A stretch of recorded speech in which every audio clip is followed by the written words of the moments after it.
Wait a second. I was right? My stupid lore Thomasified episode 2 on Boulder, where I said he was built by Celtic tribes, was right? That was David Mitten's plan all along? Man, I've got superpowers. I gotta keep this up. Maybe it's time I bring out the fanfiction where Sir Tom Hatt was responsible for the Hindenburg disaster. Not quite to the mooring mast of the humanity. Hello everyone, I'm Hero the Japanese Train, and welcome to episode 3 of Thomasified. I've been blown away by the support you guys have shown for the first 2 episodes of this series. The support I'm getting is fueling my fire to make more of these, so it really means a lot. For this 3rd episode, I think we're ready to finally go medieval. Now, that can mean many things. We could discuss the ships that crossed the vast Indian Ocean trade route that was thriving in this period. We could look at Zhang He's mighty Chinese treasure fleet, Christopher Columbus's ships, even a cart meant for hauling dead, plague-ridden corpses. I'm not dead!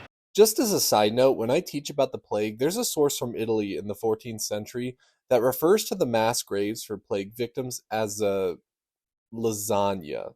And it has ruined lasagna for me ever since. Honestly, I can see myself coming back to the medieval period again and again in future episodes. But today, I want to focus on siege engines. What are siege engines? Basically an umbrella term for any contraption, device, or doohickey used by an invading force to break into a castle, city wall, or any other kind of fortification. They come in all shapes and sizes, including an edit of one I made many years ago. Carvings of siege towers and battering rams have been found going back thousands of years.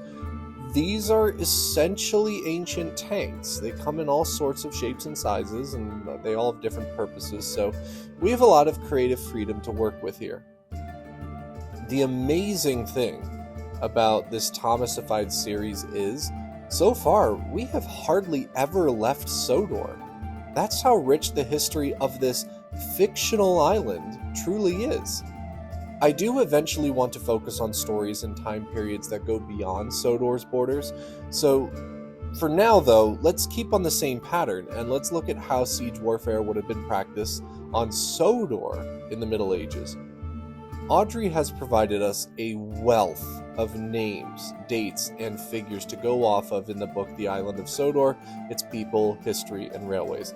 The amount of information is truly overwhelming. I've studied it the best I can, so I apologize if I get any details off.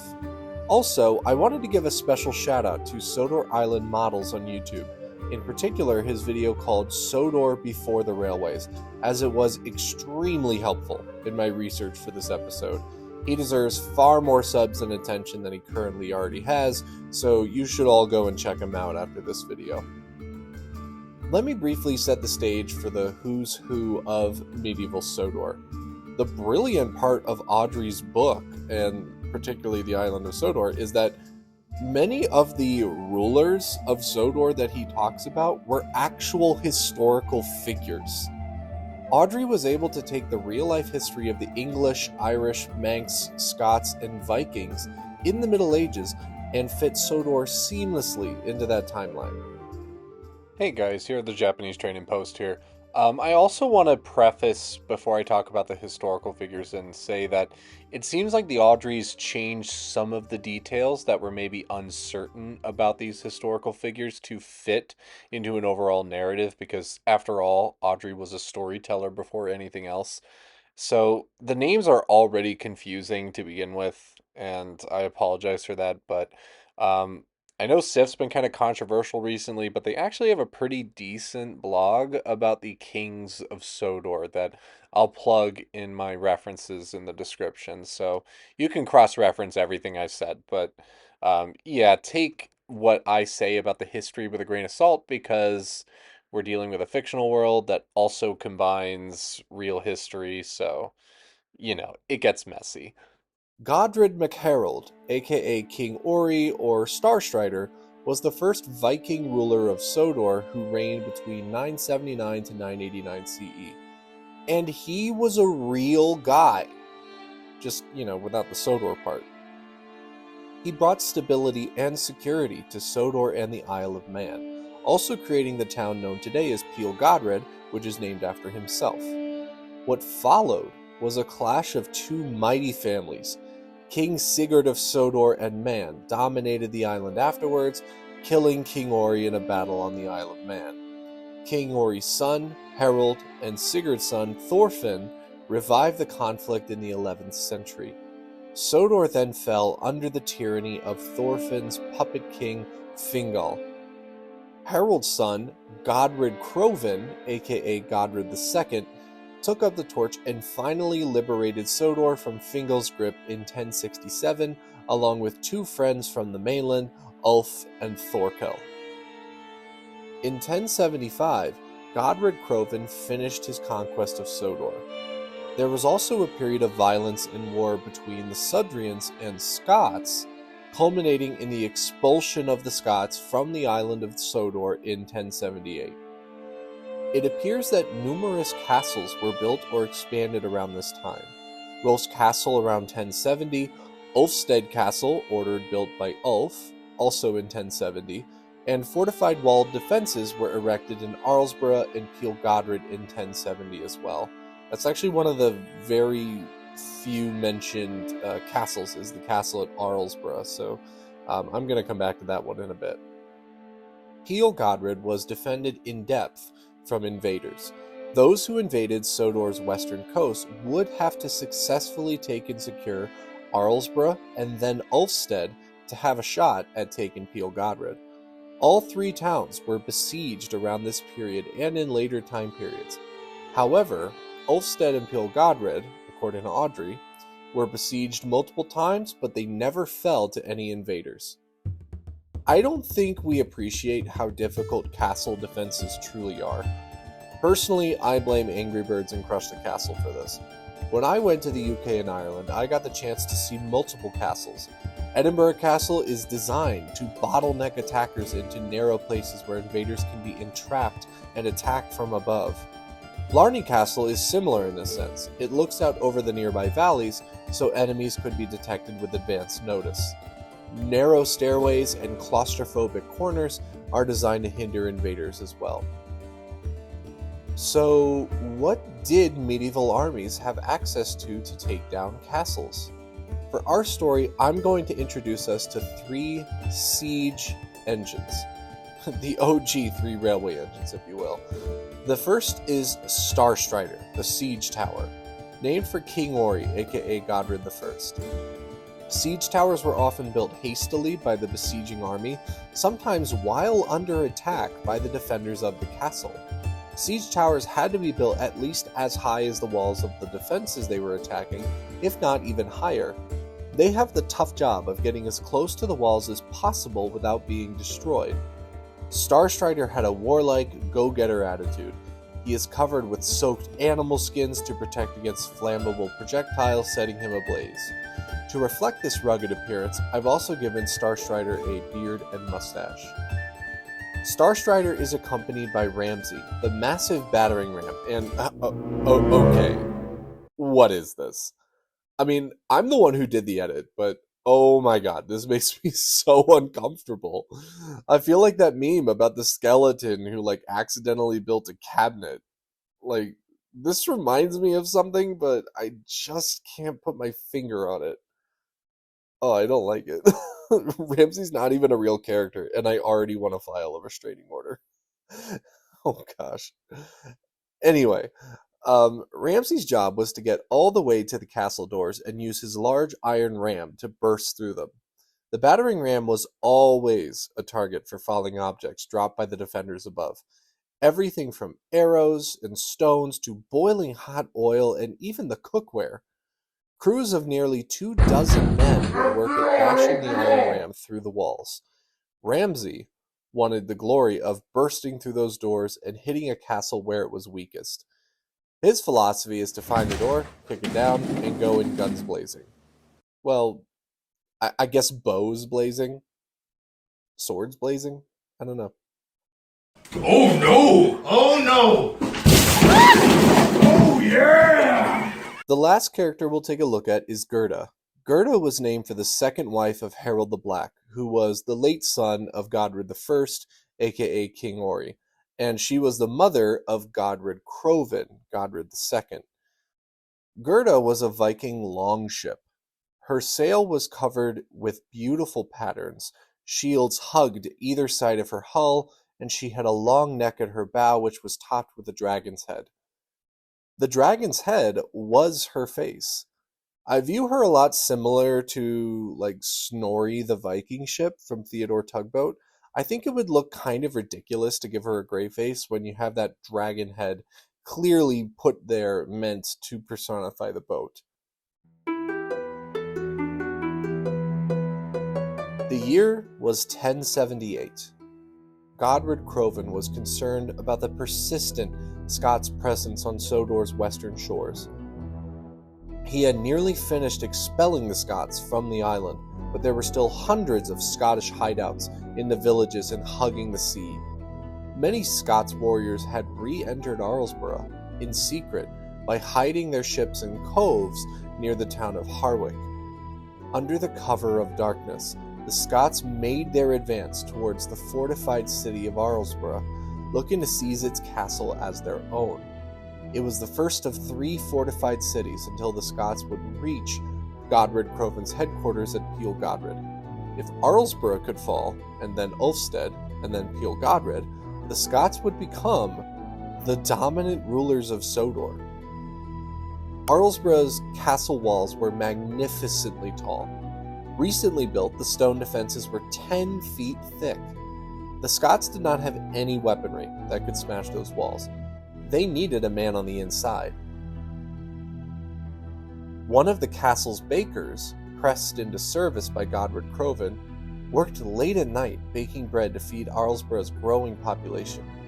He had begged for apprentices on multiple occasions, but all of these requests were denied.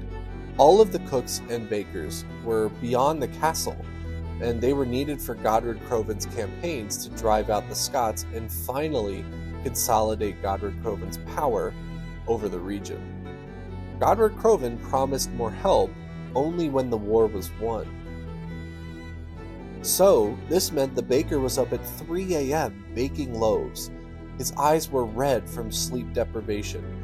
Flour puffed up into his eyes, making them red as well. He was delirious. He would drink pints of mead and beer just to ease the exhaustion. Too much, in fact. He became nauseous. He sprinted up the castle's winding staircase and reached the top of the battlements. The baker vomited off the castle walls, to the horror of its unwelcome recipients below. The baker looked down. He witnessed a Scots raiding party, swords at the ready, inspecting the castle bricks for a weak spot. The baker rubbed his eyes. The raiders looked up at him and then ran into the bushes. Perhaps it was his drunken stupor, the resentment towards his king, or some combination of both, but the baker was going to do something drastic. Since King Godred Crovan was making camp in his campaign against the Scots, the castle was lightly defended. Teenage boys awkwardly fumbled around with suits of armor that were way too large for them. Swords clanked at their feet. If there was ever a time for the baker to make a move, this was it. The baker rushed down the stairs, reaching the large wooden castle doors. He creaked them open. No one was around. The baker searched the woods for the Scots until he found one of them in a bush. He gestured to the men to follow him. They did follow, all the way to the castle doors. The baker threw open the doors and the Scots poured in. What followed was pure mayhem. They looted and pillaged. The Sudrian defenders were captured alive and brought to the king's chambers. The Scots looted his finest robes and jewels. The baker passed out at the entrance, the doors closing on his hips. 2 Scots soldiers dragged him inside and shut the door. When the baker finally sobered up, he was put to work by the Scots at baking bread. Their appetite was voracious, and they worked him harder than ever before. Not only did the baker have to feed his own people, but now he had to single-handedly feed dozens of ferocious warriors. Not only that, but they took away all the baker's beer. The baker's plan had completely backfired. This went on for 2 weeks until Godred Crovan returned from his campaign. He strutted up towards his castle, expecting a hero's welcome. He was met with a Scots arrow, flaming and red hot, nearly piercing his horse in the leg. Godred Crovan's archers returned fire. The Scots fired back, hitting many of his exposed men. The king had no choice but to retreat into the woods. For the Scots, the party continued.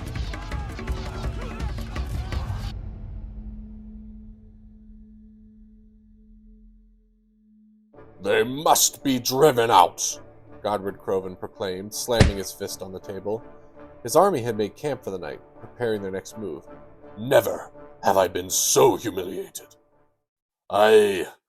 Perhaps you shouldn't have left your castle so lightly defended, blurted Ulf, belching from a long gulp of his tankard of ale. Foam from his ale trickled down his beard. Ulf was never seen without a drink in his hand. My castle has ne'er fallen to those Scots. Never mind your castle, Ulf, snapped Ogmund, who was the king's stepbrother and close companion. We've got to think of something. I'm sure our king is cooking up a plan, insisted Thorkel. He always finds a way to bring the odds to his favor. Thorkel was referencing the moment that the two had met in the Battle of Stamford Bridge in 1066, at least in its aftermath. They were both younger and less wise men at the time, and they had been on opposing sides of the battle. Godred Crovan was captured by the army of Harold Godwinson, the Anglo-Saxon king. And it was Godred Crovan's charisma and spirit of friendship with Thorkel that actually led Thorkel to desert from the army of the Anglo-Saxons. The two fled to Sodor, and Thorkel agreed to come with the pledge to defend the little island from all invaders. 19th and 20th century Sudrian historians would refer to their relationship as purely platonic in nature, although more recent historical evidence suggests that the two may have had a romantic connection that began as they both recovered from battle wounds side by side. In other words, they were more than just roommates. The king dropped his head into his right hand. With his left hand, he ushered the men to leave the room. The three advisors slowly shuffled out of the king's presence. The king stared at the roof of his tent, contemplating his next move. Morning broke. Ogmund, Thorkel, and Ulf were in their officers' quarters when the king burst into their tent. I've got it, he mumbled groggily. The king hadn't slept a wink that night. Godred Crovan slumped in a chair and went to sleep. Hours passed. When the king awoke, he rose from the chair and left the tent. To his shock, Ogmund, Thorkel, and Ulf were inspecting a large, magnificent battering ram. The battering ram had been fashioned from nearby trees and also the army's own supplies. It was constructed by the army's finest carpenters and engineers. He had a large, iron-tipped ram and a snarling face that was ready for action. "Good morning, king," called Thorkel. "Come and gaze upon our magnificent device." "But how did you know?" remarked the stunned king. "I knocked out before I had a chance to tell you my idea." "You prattled on and on about it in your sleep," replied Ogmund. "We took it from there. We call him Ramsay. Ramsay for, well, you know, the ram." "Let me at him, sir. I'm at your service," boomed Ramsay in his scratchy voice. "Very well," proclaimed the king, rubbing his eyes. "Rally the troops." With that, the king turned on his heels and marched off to find his horse. The morning dew was kicked up by the hooves of the cavalry. Banners flew in the air and armor glistened in the rising sun. Archers readied their bows with precision. King Godred Crovan's footmen marched confidently onwards toward their foe. They believed the Scots to be a barbaric tribal breed who could easily be routed. Ramsay was wheeled to the top of the hill, overlooking the castle. Such lovely wooden doors, Ramsay remarked, licking his lips. I'll smash right through those beauties. Hopefully not right through, replied the king. Those doors are Joby wood. Can't find those everywhere, you know. What's the plan, your majesty? Asked Thorkel. Well, I'm almost sure that we've lost the element of surprise. They are surely expecting us, so let's give them hell. King Godred Crovan unsheathed his sword. Archers! He called. Advance! The archers hobbled out of the tree line and gazed upon what was once their castle. They formed a line column side to side. Knock! The archers placed the arrow on the string. Draw! The archers pulled the arrows back. Their arms strained at the tension of the string. Then came the call. Loose! The arrows flung from the bows, beautifully in sync. A rainfall of arrows hit their mark, striking some of the Scotsmen atop the battlements. Then the infantry took position, while Ramsay was wheeled down the hill. The Sudrian men screamed and yelled as Ramsay made his way to the door.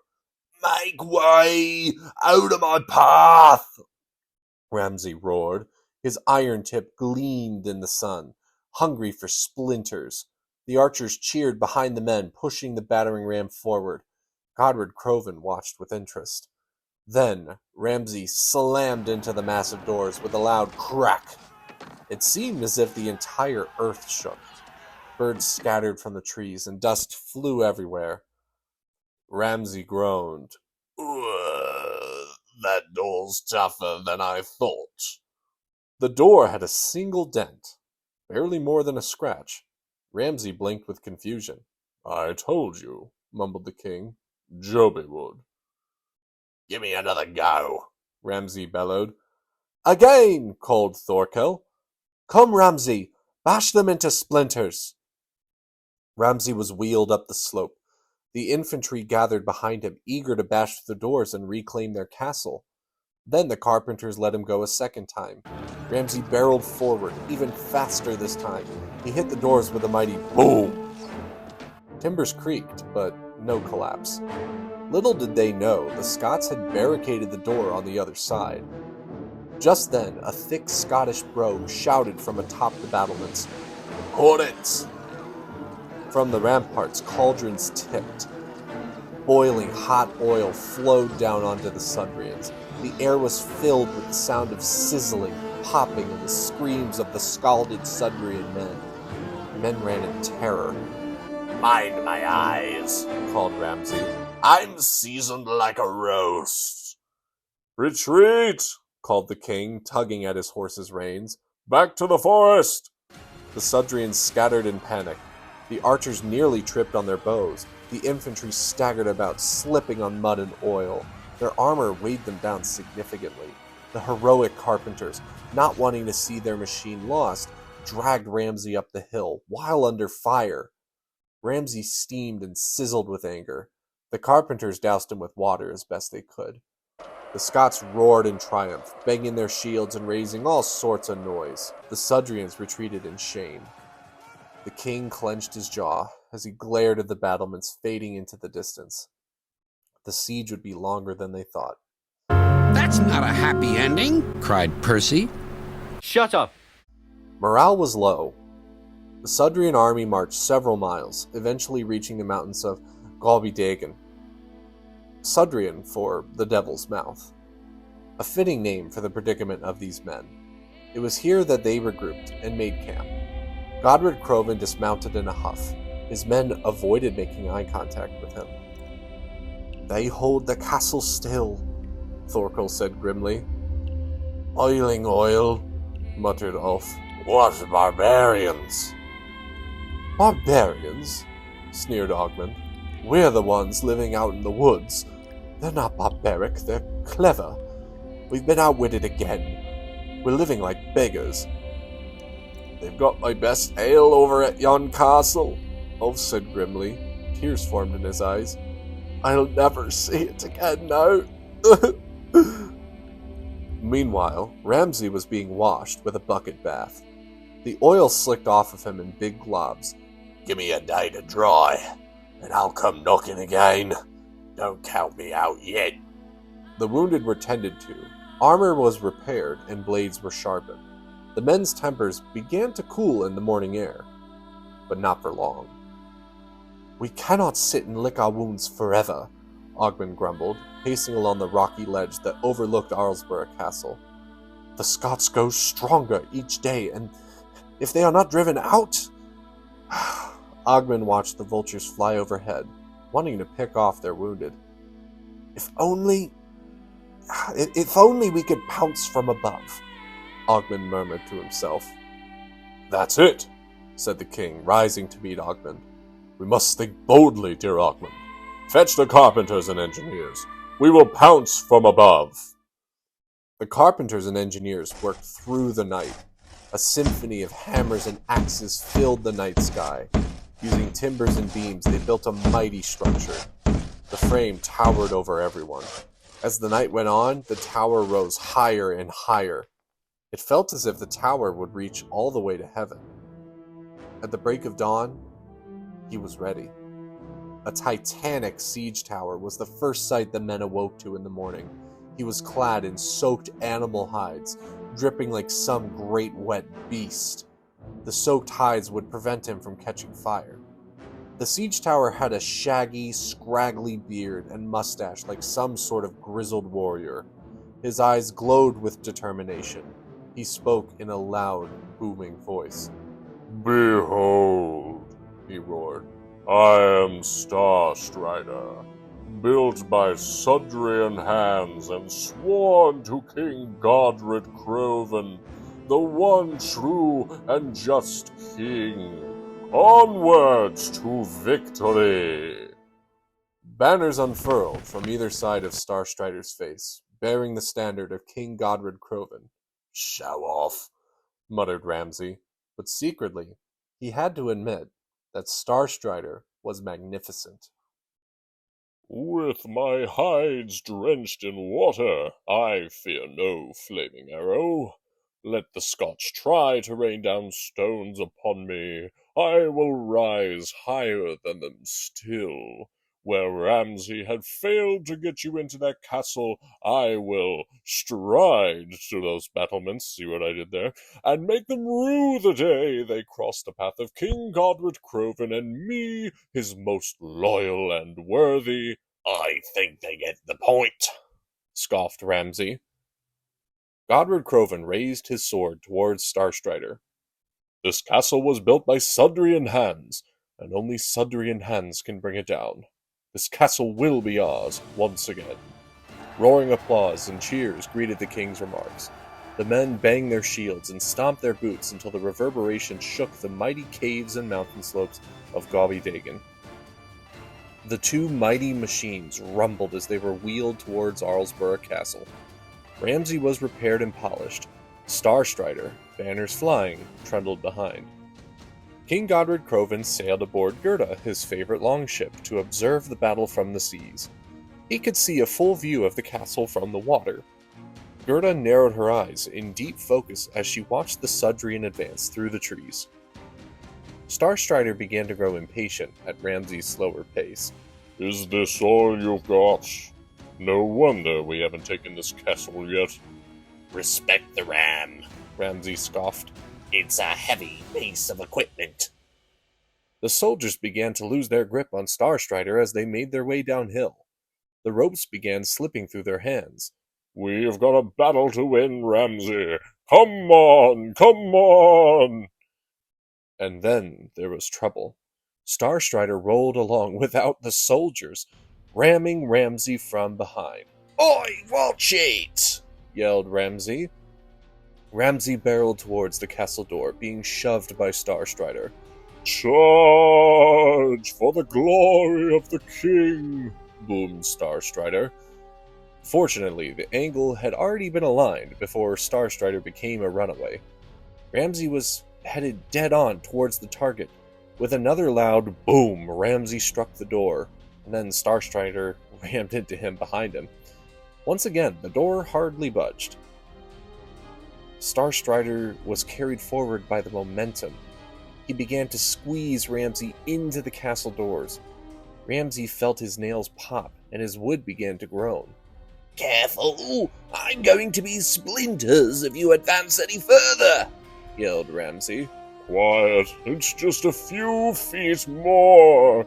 Starstrider was inching closer to the top of the battlements, preparing to drop his mighty ramp and let the men that remained on his tower tiers cross back into the castle that they once called home. Ramsay's angle became poorer and poorer, the doors seemingly invincible. Ramsay bent sideways and was pinned perpendicular in between Starstrider and the castle. His iron rams screeched and scratched on the doors like nails to a chalkboard. Up above, the Sudrian men tried desperately to hold on to Starstrider's landing platform doors. Knowing such a terrible odds, this fight would be useless. The Sudrian archers loosed their arrows several times, but the Scots huddled behind the battlements. Gerda, watching from the water, took mental notes. Then the Scots attempted to set Starstrider ablaze. His soaked animal hides made hissing sounds as flaming arrows struck them and then fizzled out. One arrow struck Starstrider's beard, which rapidly singed it off. My beard! My magnificent beard! Cried Starstrider. The Sudrian soldiers on the ground panicked. They tried dragging Starstrider backwards and up the hill once again. His banners became stuck on the battlements above. Instead of moving backwards, Starstrider was pulled back at an angle. The men strained, but could pull him no further. Starstrider overbalanced and toppled with a tremendous crash. He came to rest, at an angle, being propped up by Ramsay. Pieces of the battlements chipped off and fell onto the siege engines below. The Sudrians scattered back into the woods, abandoning their siege engines at the castle doors. Ouch! Ouch, you clumsy oaf! Get off of me! Strained Ramsay. I can't! I'm stuck! Called Starstrider. On the waves, Gerda watched the disaster unfold. For a small longship, she had a steady bob in the water that reflected her even-keeled nature and her cool temper.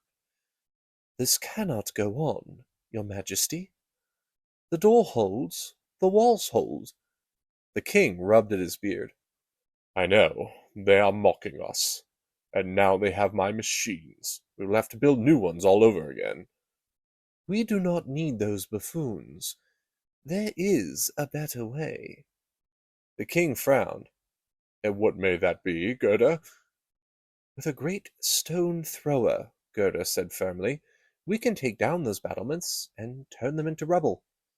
I saw them cracking and breaking when Starstrider collapsed. Let us strike from afar before our men draw near, and bring the Scots to no fear. The king narrowed his eyes and then nodded. Yes, a trebuchet, you mean? Aye, said Gerda, and they won't know what hit them. I am proud to have given you my mother's name, Gerda, remarked the king proudly. You share her wisdom.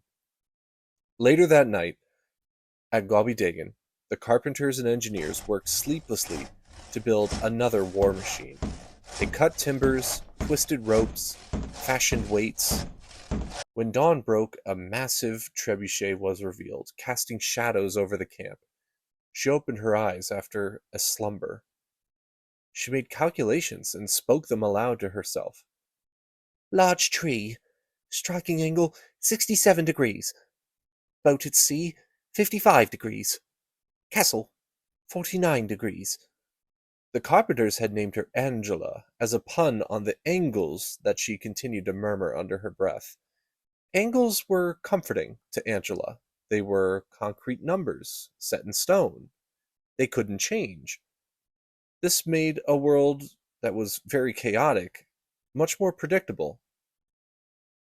King Godred Crovan watched on as the men made the final touches. Ogmund approached next to him. Do you think we'll be ready? Ogmund asked. We will be, remarked the king. We have no other choice. Ramsay groaned under the weight of Starstrider. Your animal skins are making me itchy. Ramsay raised an eyebrow. Do you hear something, Starstrider?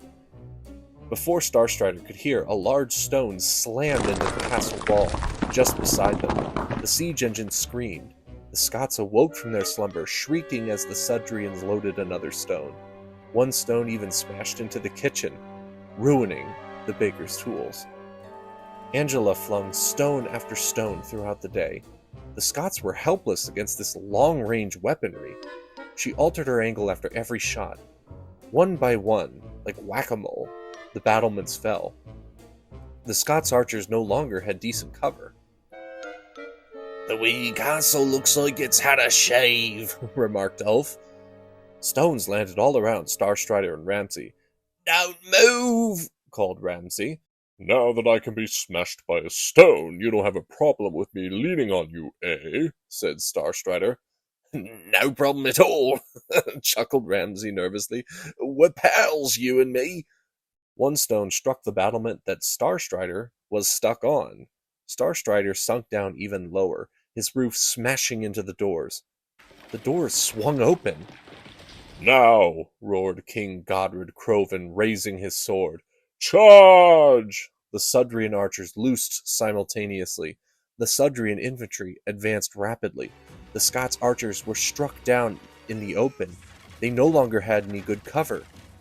The Sudrian infantry held their shields over their heads and climbed up Starstrider's angled frame, which now became a ramp into the castle. The Sudrian infantry climbed over the debris and lunged at the Scots warriors from above. By nightfall, King Godred Crovan had fought his way back to his throne. The Scots were either slain or scattered. Fires once again lit the sky, but this time they were from the hearths and fires of a massive Sudrian feast. In the great hall, laughter filled the rafters. Chalices clinked, meat was roasted. The king stood at the head of the table and raised his cup. Islesborough is ours once again, and not by my hand alone. It was the hard-fought efforts of our infantry, our archers, and of course our really useful siege engines. To Ramsay, Starstrider, Gerda, and Angela, our iron champions. And what about us? Ulf called out. Of course, Godred bowed his head humbly. And let none forget the cunning wit of Ogmund, the stout heart of Thorkel, whose loyalty never wavered, and of Ulf. Aye, shouted Ulf, waving a tankard of ale over his head. Whose best ale we've reclaimed at last. He belched loudly. The hall burst into laughter. Ogmund bowed his head respectfully. Thorkel patted the king's shoulder warmly. Meanwhile, Angela was fashioned into a rudimentary crane. She was able to lift Starstrider and Ramsay back up onto their wheels. Gerda, moored in the harbor, looked up at the full moon overhead. She whispered to herself, "So ends the curse of Gobby Dagan." And so, Arlesborough was finally restored to Sudrian hands. The 3 siege engines became a trusted and loyal crew for many years, aiding in pushing the Scots out of Sodor entirely mere months later. The baker was discovered, trying to hastily flee from the castle. Starstrider and Ramsay overheard enough conversation to accuse the baker of treason. The king had spilt enough blood for one campaign, and decided to exile the baker instead. It was believed Gerda left one moonlit night and took the baker to an island shrouded with mist. However, the island remained uncontacted for several centuries after that point. Archaeological evidence may one day reveal the medieval roots of settlements on this very misty island. As for King Godred Crovan's trusted companions, Thorkel, Ulf, and Ogmund, the stories continued for all 3. Ulf was a successful inhabitant of his Ulfstead castle throughout the rest of his service to the king. His castle is the best documented from this period and is maintained today by the Earl of Sodor's vast estate, museum, and other attractions. Thorkel remained a trusted friend and ally to King Godred Crovan. However, he eventually married to secure his line of succession, and settled with a wife in what is known today as Kelsthorpe, named for the Kelson family, which descended from him. As the men worked to repair the castle, no one could find King Godred's golden crown. Some Scots deserters made away with the golden crown as they fled. The deserters were tracked down and interrogated. They admitted to the theft, but none of them gave up the crown's location. In a symbolic gesture, the king never commissioned a new golden crown as a reminder to fellow Sudrians of the sacrifices that he had made for them. The golden crown was not seen for hundreds of years. It took nearly a millennium for the crown to be discovered once again, having been moved eastward to a cave just beyond Ulfstead Castle. The crown is now on display at Ulfstead Castle for visitors far and wide to come and see. Less than a year after repelling the Scots, Godred Crovan launched another campaign to seize Dublin and the Isle of Man. Fingal had fled to the Isle of Man, and Godred Crovan wanted to remove all threats to his power. Gerda and many other boats carried men and supplies to invade the island.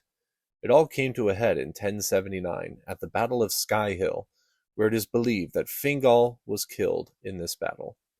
In the real surviving source, the one from our timeline, the Chronicles of the Kings of Man and the Isles, we have the following description of the battle. A third time he gathered a massive force and came by night to the harbor which is called Ramsey, and 300 men he hid in a wood which was now on the sloping brow of the mountain called Sky Hill. At dawn the Manx men formed in battle order, and after a massive charge joined battle with Godred.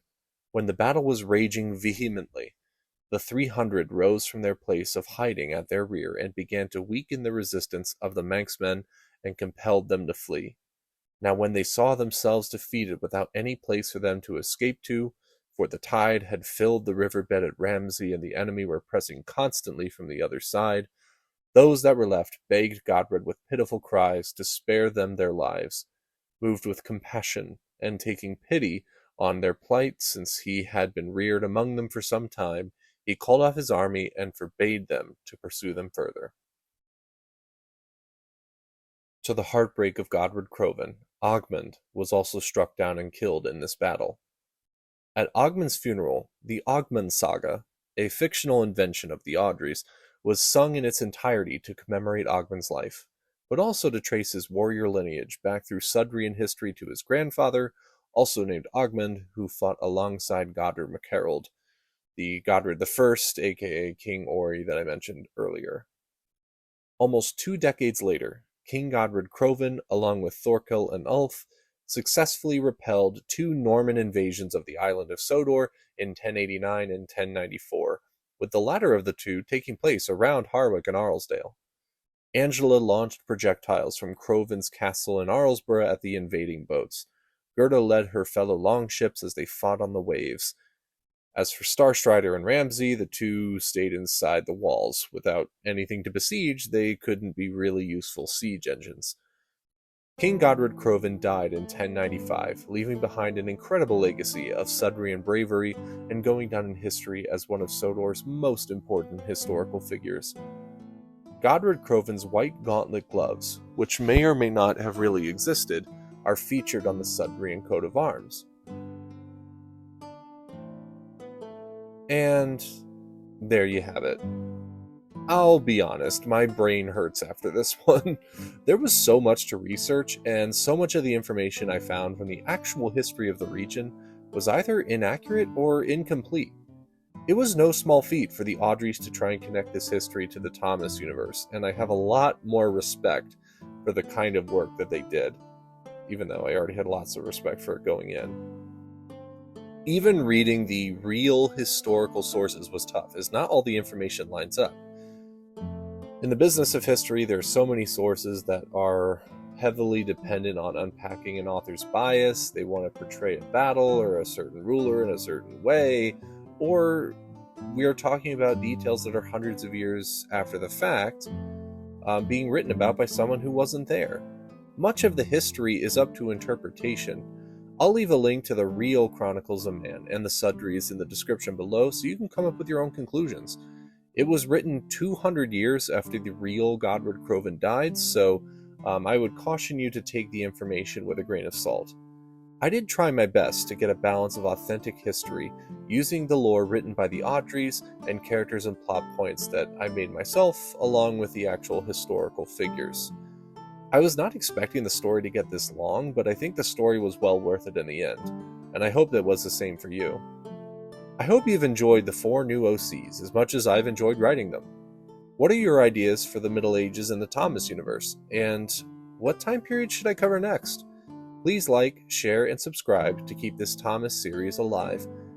I appreciate all your support. Thank you so much for watching. I'm Hero the Japanese Train, signing off. I'll see you in the next one, guys.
I'm not dead!